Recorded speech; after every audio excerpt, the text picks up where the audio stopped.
Hello, good morning, good afternoon, good evening. Welcome to this regional discussion on gender for North America and Europe.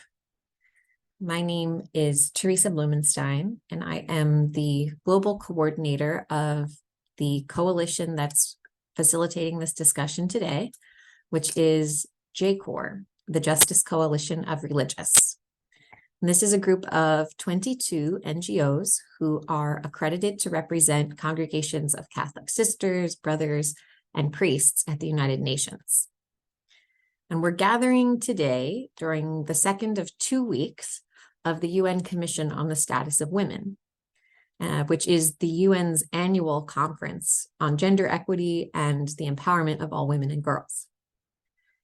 Each year, this commission takes on a specific theme, and this year, the theme is innovation, technology, and digital education.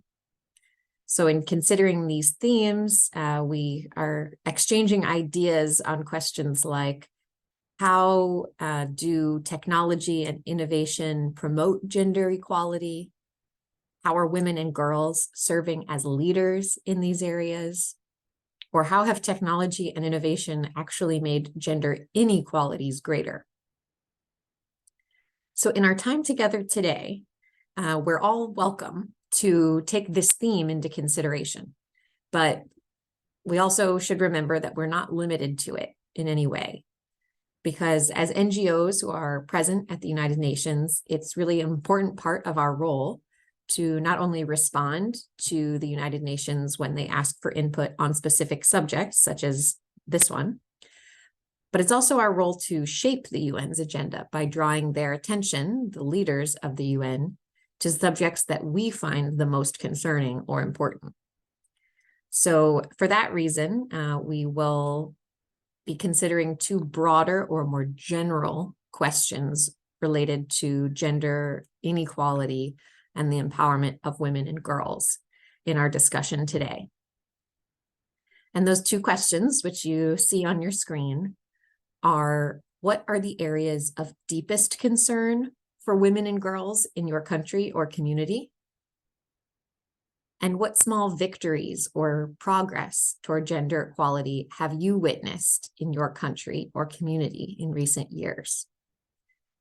And while people gathered here will have experiences on different geographic scopes, some may have experience that allows you to speak about your entire country. For some, you may be speaking about one specific group in your community, and no observation or insight is too big or small to be shared in this conversation. So whatever your area of experience, we invite and encourage you to share it freely here. So as is our usual custom in JCoR, we will now invite you all into a brief opening prayer. And after that, I will put those two broad questions back up on the screen. And we will just take a few minutes for some quiet reflection on those questions before we enter into our conversation.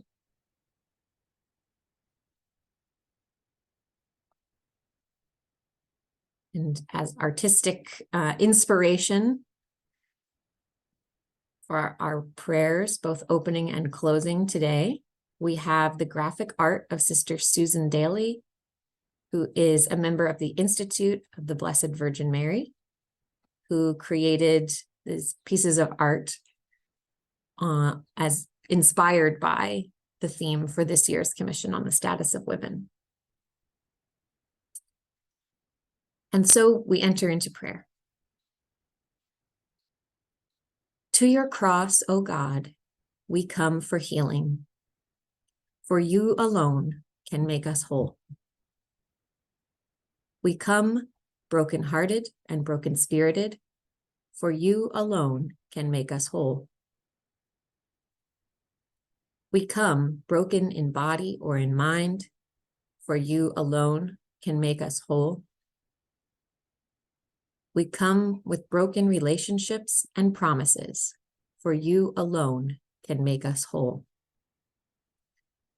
We come with broken systems that bind us in structural sin. For you alone can make us whole.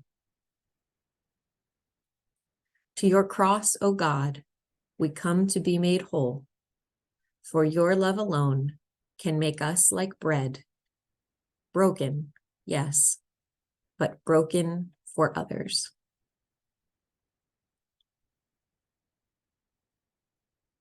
That adapted from a prayer by David Adam.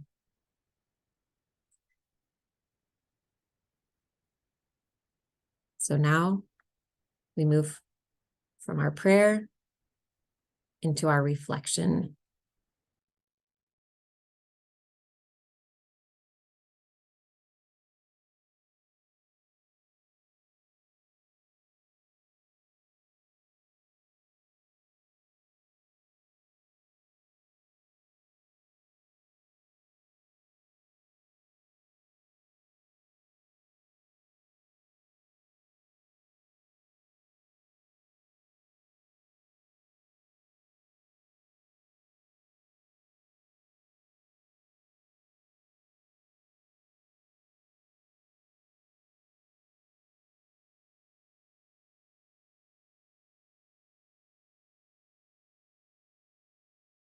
Ahora To vamos whatever a is on your daros la mind, palabra para que whatever podáis expresar lo ideas que se os came to pasa por you la in mente, las response to those ideas questions.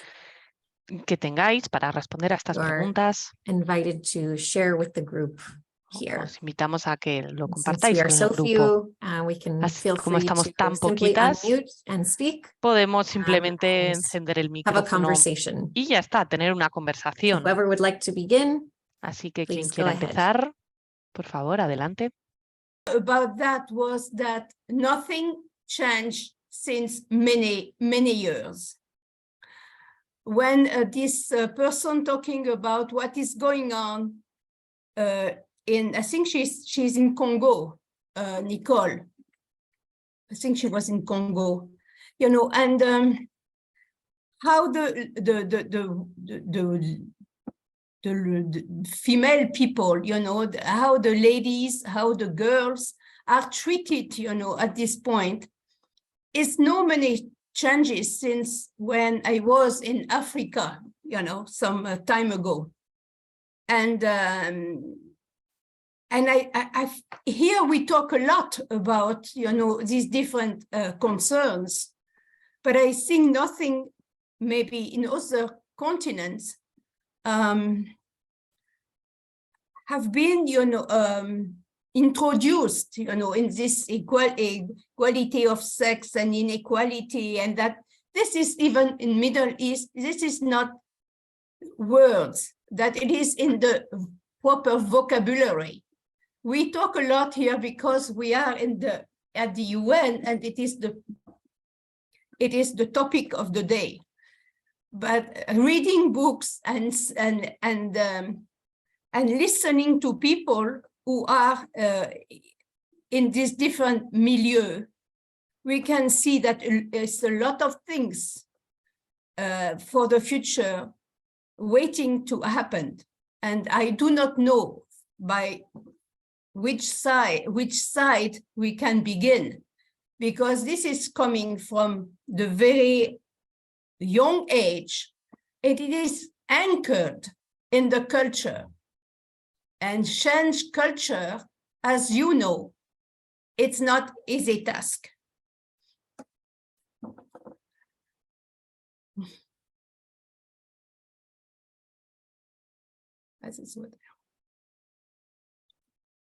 So for Isabel, who's just joined us, we are responding to the questions of what have you seen as some of the deepest concerns or challenges to gender equality in your country or community.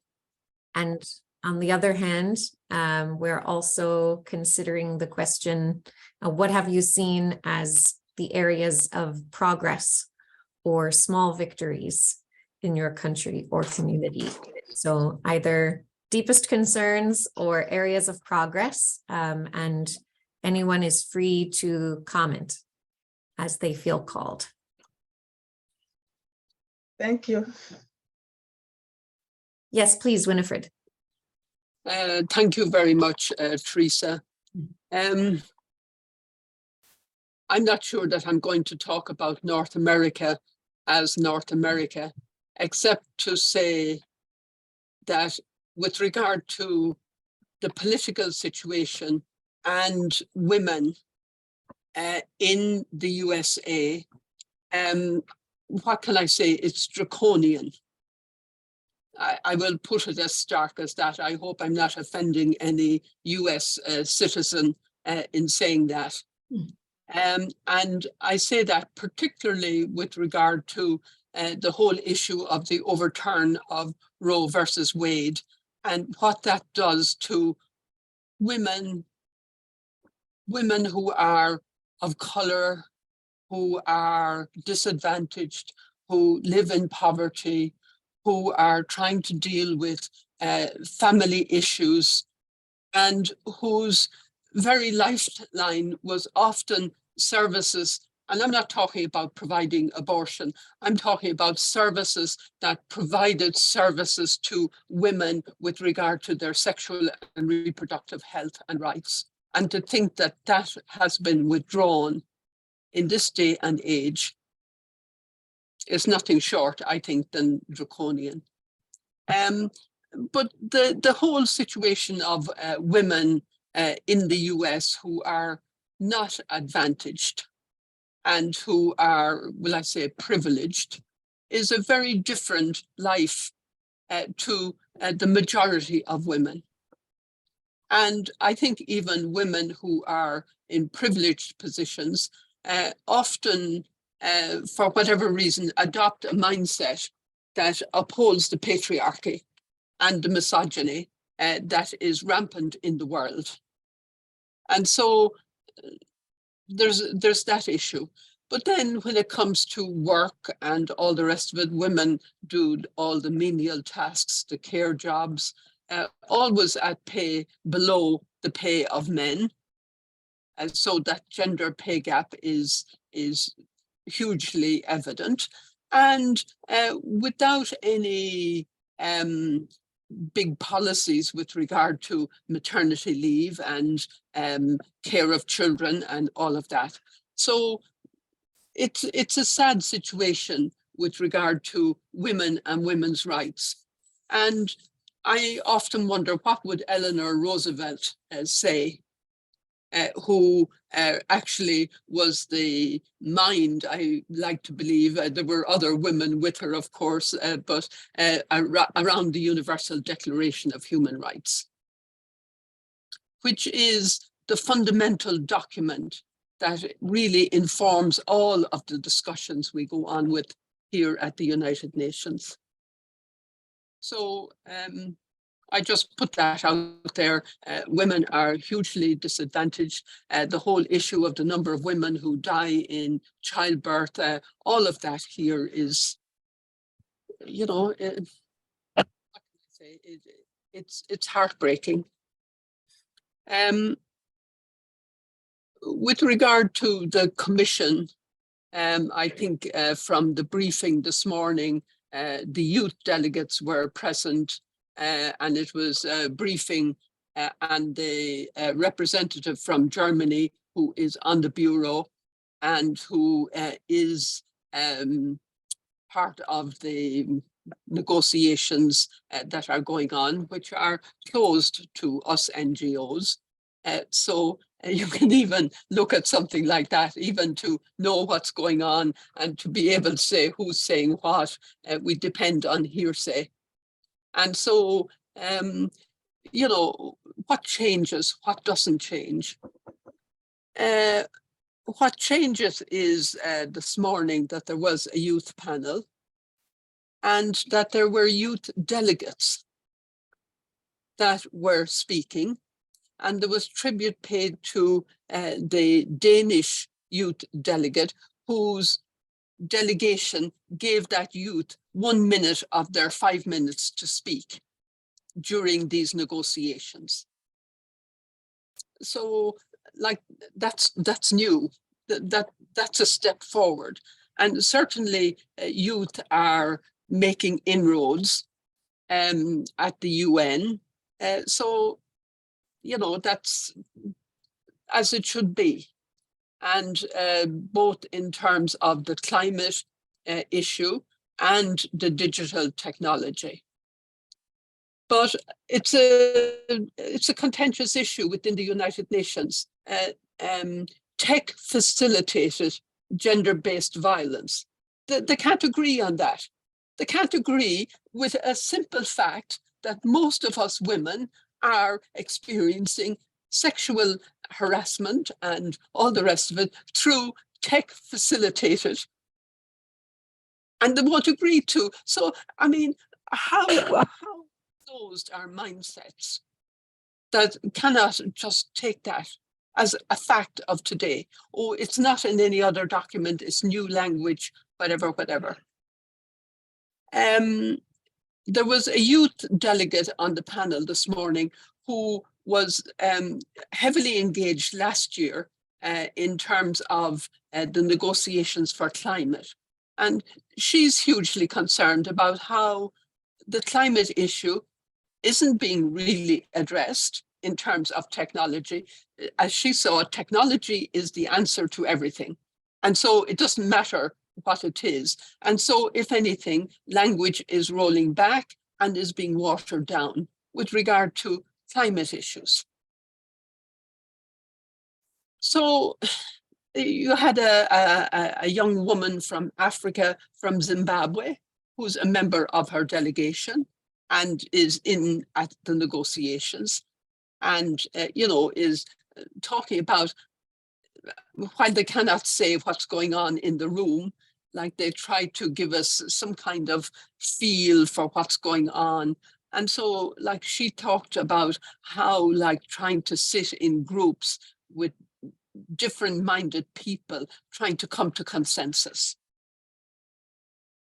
you know, without telling us anything. The German representative was the same, like, she says, well, I can't tell you anything. So that's another area. I liked very much, and I appreciated very much, the openness of the Secretary General yesterday morning when he met with all women NGOs.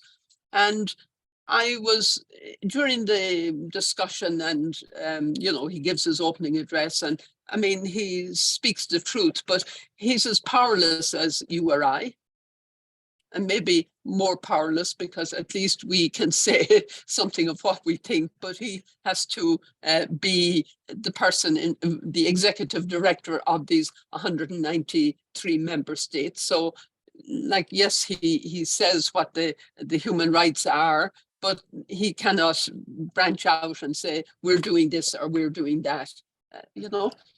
So you have that, but there was a discussion going on while a woman was talking between himself and Sima, who is the executive director of UN Women, and I wondered. Sima, que es la secretaria general de ONU Mujeres, y bueno, se ha hablado, pero parece ser que ha dado alguna directiva para que bueno, que de alguna manera se eliminen las barreras de entrada a la ONU para las mujeres de distinto tipo. Sea el primer y el segundo día hubo algunos debates al respecto, y parece ser que ha dado esta directiva. Y bueno, yo me decía, sí, es verdad, yo al principio, es verdad que bueno, que al principio no era fácil entrar, moverse por ahí. Luego, as it was clarified, so this country, as the host country of the United Nations, does not grant visas easily to people from different parts of the world. And that's nothing new, we know it. There's an older woman, she stated she was 82 years of age. To some of us, she's known affectionately as Queen Mother. She addresses herself as Queen Mother. She heads up Black women all over the world, and she's very much an advocate and what I say, a champion of youth. And there she was yesterday morning, and like she said, you know, I've gone to Washington 2 years in a row to plead about visas for women coming to CSW. So like you see that kind of connection.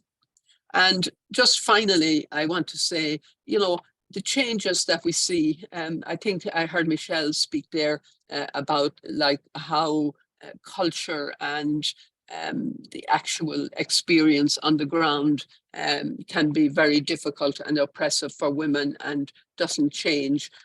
But I would want to say that, and I'm sure Michelle, like if she takes it out of the bigger cultural context, would also identify that it's our organizations in their various ministries at the very margins of society, often in very difficult situations, that do bring about a change.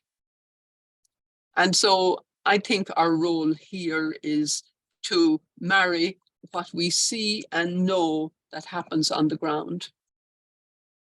Maybe we don't do enough of the systemic and change that needs to happen on the ground and call out the patriarchy and call out the misogyny. Maybe we don't do enough of that. And sometimes we're constrained because of government or because of church or whatever. And so we try to do the best we can, but change does happen there.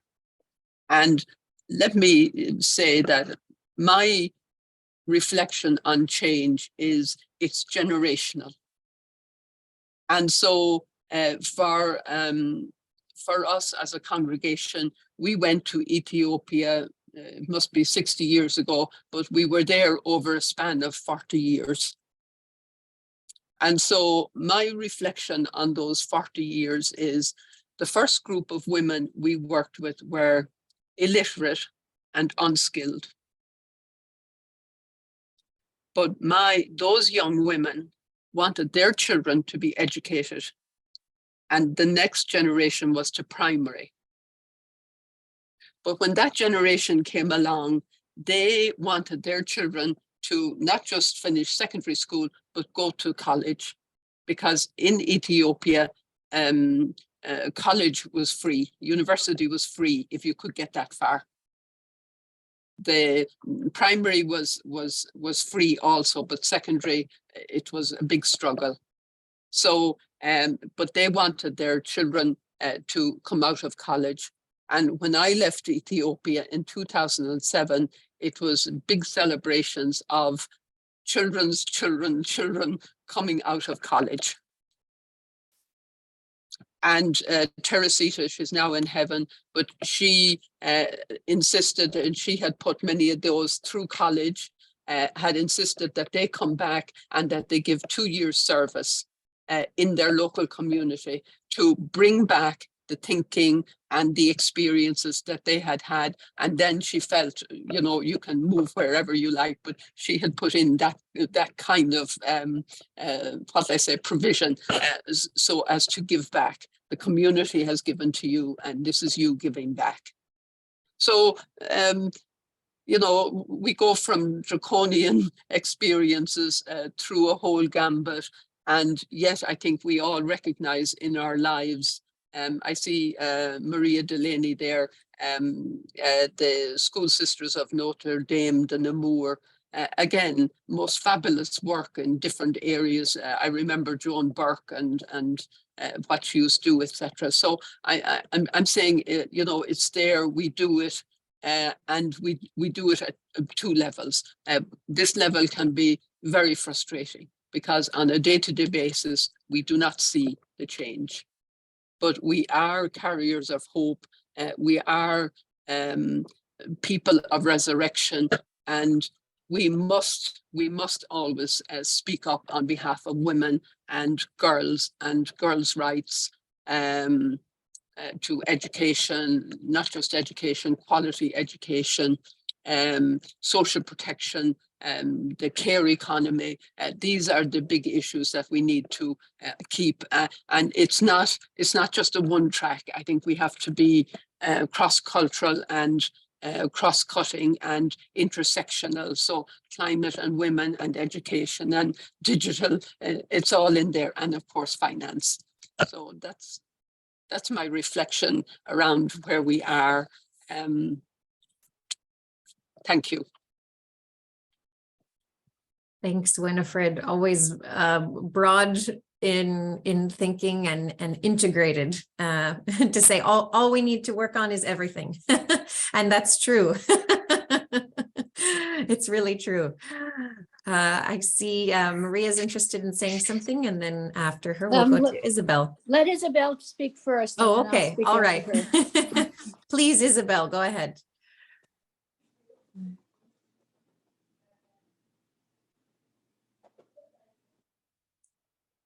Need to unmute. Sorry. Oh, Okay, we hear you. yes. What I can say regarding all this topic is, for me, I have to take the example of the country and the culture where I grew up. So we are in a country with many, many tribes, but most of tribes are patriarchal. So from the beginning, we knew that there are boys who have to get power, who have to make decisions, everything. People used to see boys as the leaders and everything. Women were already behind men and behind boys. And it's difficult to see a king, like a king who was a girl. The king or the responsible or chief in a village until now are always men and boys. Rarely you can see a woman, but it's very rare examples. Progressively, we made some changes because when one time most men lost their jobs and women took the lead of the family and everything. They were going everywhere to look from ways of survival or everything. So from that time, girls and women rise up. And also, I thank the sisters most in my part.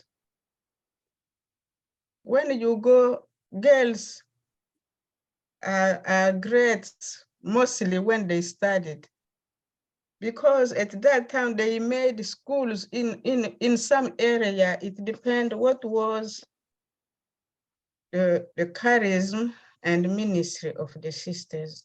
In some part, they made school only for girls. That's how many girls also studied. And it changed also because when girls studied, they were able to understand what was going on. They were able to understand too that a girl can do something, a girl can become a leader. And these examples also encouraged young girls and families when they saw sometimes a girl who studied did a very big difference in the family or in the area. That was the time people began to understand that we have to send our girls at school because girls too can do something.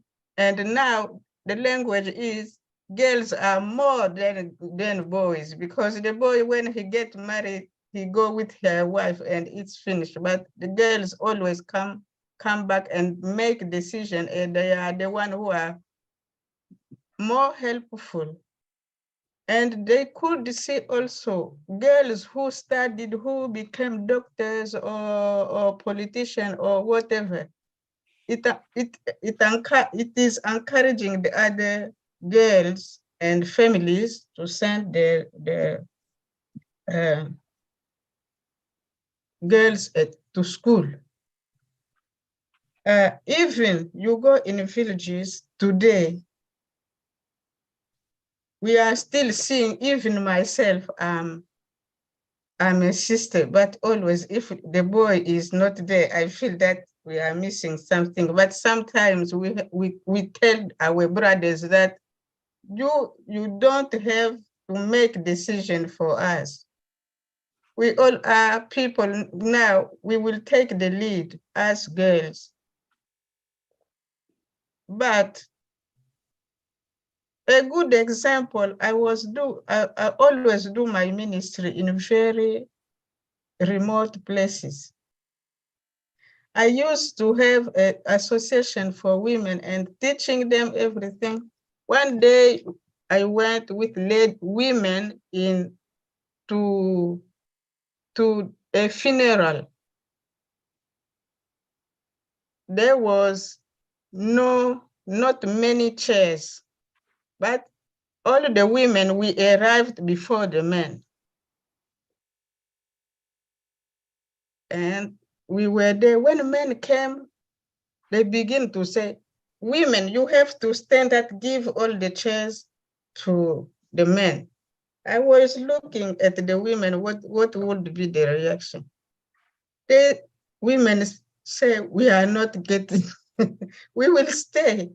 We are not giving you the chair. Where is the difference between you men and us? We will not give you, go and look for your chairs. And instead, all the women, nobody stand and gave her chair to a man.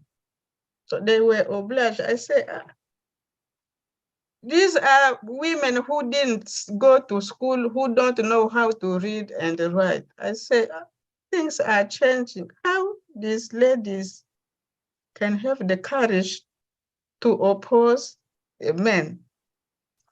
That's the big differences, the small differences, but it looks big because when we go back at where we were, it's a difference. We are talking about gender equality. If we talk about gender equality, like we see that it's only for people who study, it's only for politicians. You go to the parliament, there are not more men, always more men than women. You go to universities, more boys than girls every time. So we have to improve that. But sometimes there is not many girls who have like to go to politics or university leaders or things like that. We have to improve the education of girls because you talk about parity, seats are there, but you don't have women who can take them. That's the problem. So we don't have many women who have higher education. But slowly, it is improving. Even in technology, you see now girls who are interested and they go to a technology school, they work more, they do more than boys. And I was telling Sister Maria, my nephew studied in a technology school. I told her, I went to his graduation, but the boy was one of the girl was the first on the class, and she got a big distinction. Even ourselves girls, we are afraid to go in math, in science, or in things like that. So somebody must encourage girls to go. And also about technology, when I see the area of abuse, it was coming every time that, yes, we see abuse like us. We didn't see it as violence or as abuse. You see only, this is so sad. They are making what of this girl? They are doing this of these women, but we don't see it as violence. And what now that I heard a lot, what impressed me is to see, because when we talk about violence against women, like only men who do violence against women, we don't see ourselves, women, how we abuse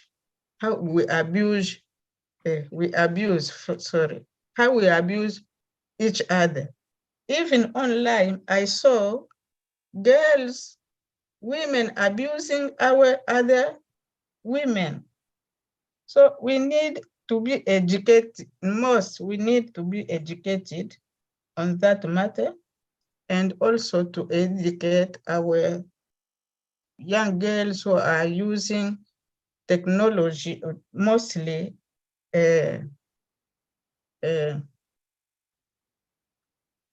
communication media. It's very difficult, so we can't say that men only abuse women, but ourselves, women and girls, we abuse one another. That's what maybe I can say, but we will slowly improve. We must be aware of what is going on, what was our culture, where we came from, where we are going. But when we get into technology, we can't also forget that God created everything and everything was beautiful. Sometimes when we get on technology, we forget that, we think that we can do more than God. That's my reflection. Thank you. Thank you, Sister Isabel. You cover a lot of physical area in your own expertise as well. Many people here who have experience on many continents. Thank you. And Maria, you wanted to add something? Yes, and actually Winifred gave me a great segue, and then Isabel explained some of it, but these 2 weeks have been wow experiences for me, in the sense that it was very uplifting to see, first of all, that many women from all over the world with common agendas. And it's no exaggeration for me to say that we probably educate at this point today at least 20,000 girls in our schools on 5 continents, including 4 colleges. And so I have been really coming to this conference with a future-oriented thing of what in the world are we doing? I mean, Winifred's outstanding group on Friday, and then the Mercies, and then the Lorettos, and listening to the conference people from all over the world speaking their truth for 2 minutes and then getting cut off, was really uplifting, because there is a common agenda in there. And what are we personally doing as Sisters of Notre Dame de Namur to raise the consciousness of the students that are in front of us? And the majority of whom are women, because that's whom we were founded for. And most of our schools outside the United States are single sex. However, we have a lot of boys in our elementary schools. I should have said secondary schools. And what are we doing in terms of raising their consciousness? So my big emphasis is on go out and do something about this. I mean, Winifred's example of generational change fits, but if we don't plant the seed and if we don't raise the consciousness, nothing is going to happen. I'm leaving New York this weekend, but I'm still one of our delegates. So I will still be connected with you on Zoom, especially Ron and JCoR. And I'm only in Boston, so I'll be back if there's something big going on. But I'm in a position to connect with our schools worldwide. And our congregation leadership team is making that happen. And we actually started doing this during COVID, more for check-in purposes. But now I'm fueled. Now I'm really hyped in terms of, there's an agenda here. And I want to light a fire under a lot of people. And we are in a position also in the summer of 2024, we're going to be bringing together, we do this every 6 years, a lot of our ministries, the people who minister across our Notre Dame world. And I'm already thinking even in terms of workshops of, in other words, we have the wherewithal to do this. We've just got to go and do it. So, and listening to Isabel in terms of Congo, and I've been there many times, it's true. We just have to raise the consciousness because the women are willing to do this, but they need to know that they're not alone and that there is a support system around them. And we certainly can provide a support system. The United Nations, it was really just mind-boggling. These 2 weeks have been great. I'm blessed to be able to be part of it.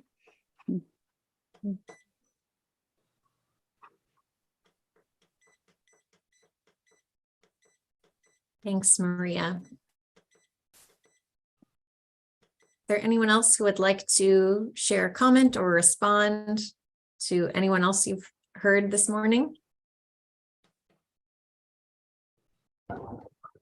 Well, I was hesitant to share because my experience is in Japan, but maybe I just share when you were saying about victories. In 2002, we started a center for victims of domestic violence, migrant women victims of domestic violence in Japan, because there were many Filipinas who came for what they call the entertainment work at night. And when many of them got into marriages that anyway were problematic. So in 2002, we started the Center for Women Victims of Domestic Violence, migrant women. And then our activities included advocacy. So our women would go to talk with the diet members, or the council, what they call that? They call them diet in Japan. And so they got the domestic violence law made. But at first, the domestic violence law was only for the Japanese women. And then after our women talked to the Congress people there, then by the following year, the migrant women already got included in the domestic violence law. In 2012, Japan changed migration laws, so there were no more, the women were not coming in flux, but there were many Filipino women already married to Japanese men. And they changed the law so that the flow of Filipino women lessened. So then our work in that center also lessened. And I thought this was only because of the change of migration laws. But the Japanese shelter for women, the Japanese shelter, also closed their shelter maybe 2 years ago or 3 years ago, they closed it because there were no more Japanese women victims of violence who were coming to there. So I was thinking that the Japanese law, the domestic violence law, really did their job, because what it did was it trained the police, it trained the city hall to deal with domestic violence. So then the government now was handling the domestic violence, either and maybe awareness also for the Japanese people that domestic violence is not acceptable, before it was accepted as part of family life. There are still maybe some incidences of domestic violence. I don't know anymore because it came out of our hands. It's now the government handling it. But I would say that that is a little victory maybe in terms of domestic violence in Japan. But overall, what I can still see is that the position of women in Japan is not yet up to par with the men.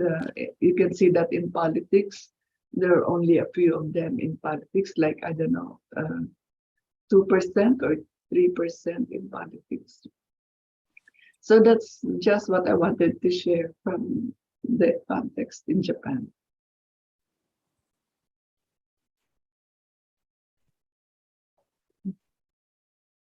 I might also come in briefly here, just to say, so I'm coming from being someone who's from the United States and who's lived in the United States my whole life, though have been very blessed to encounter other places and people from other places, which has been very important to my worldview, because I think in some sense, one of my deepest area of concern for the situation of gender equality in the US and maybe the whole region more broadly is it's become apparent to me in various moments that to a large degree the people of the United States kind of think of ourselves as the goal, as kind of the height of development in every sense, not just the gender equality aspect.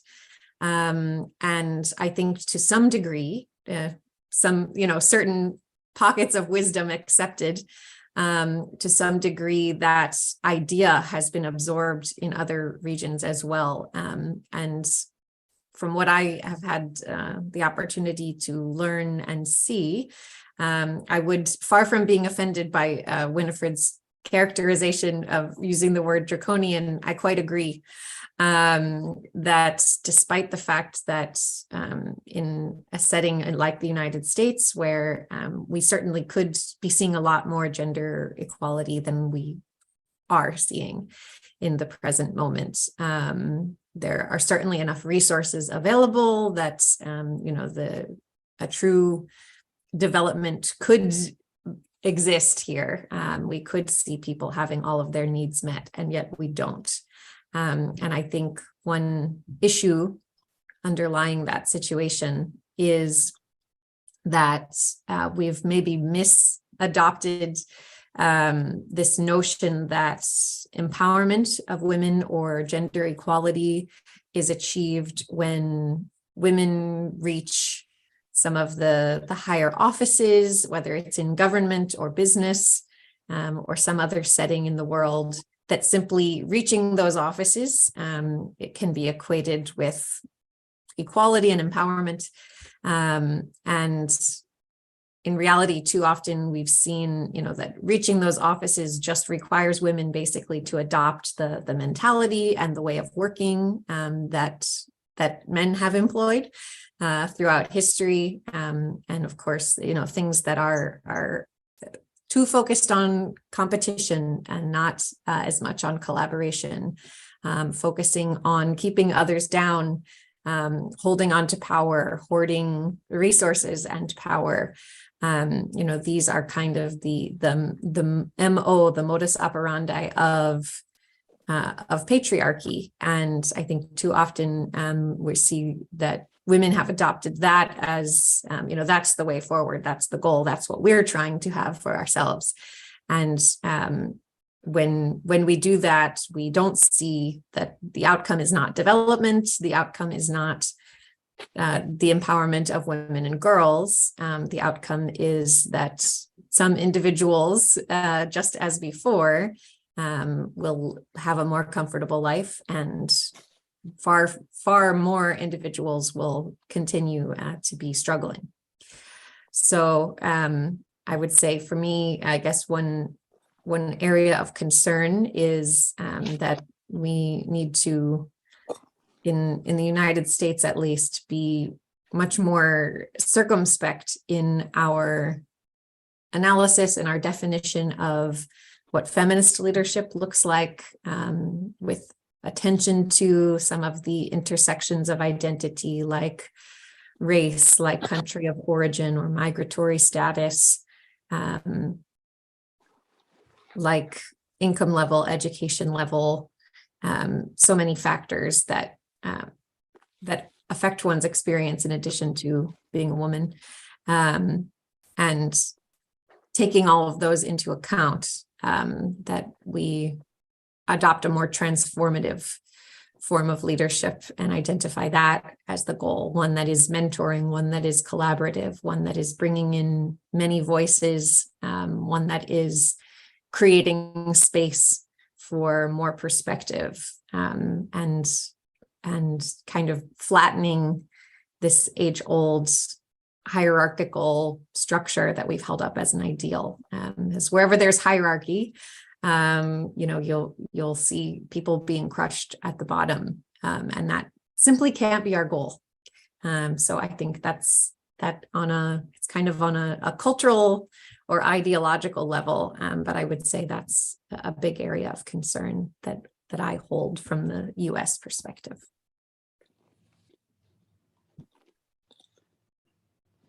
Is there anyone else that would like to share an idea or response?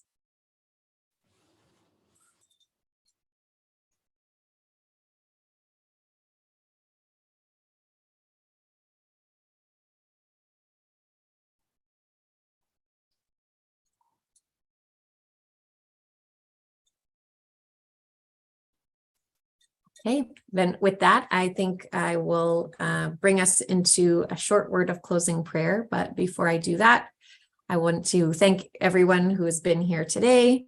Thank you for sharing your observations and your insights, and your perspectives that you bring from so many different kinds of work and so many places in the world. And I'm glad that we all get to continue to not only dissect the nature of the challenges, but to share good news, to share victories that we or the groups with which we're associated have helped to bring about. And of course, surely somewhere in our answer is continuing to come together, continuing to share ideas, and continuing to encourage one another along this very long road ahead. So with that in mind, I will bring some of the beautiful artwork from Susan Daly back to our screen.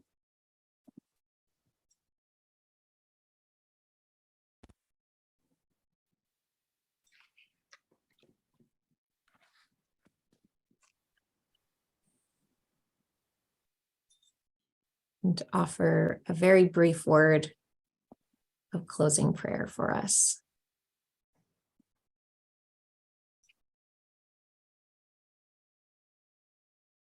God, we look around us and we see that we are surely standing in the eye of a storm. The road to a world of gender justice stretches out long before us. And yet, surely there is no other way forward but to respond with humility, to love generously, to laugh out loud with delight in your presence, and to rejoice in the eye of this storm. Help us to blaze a clear path forward, especially for the women and girls who will follow us. strengthen our hearts and hands to do the work that hope requires. Amen.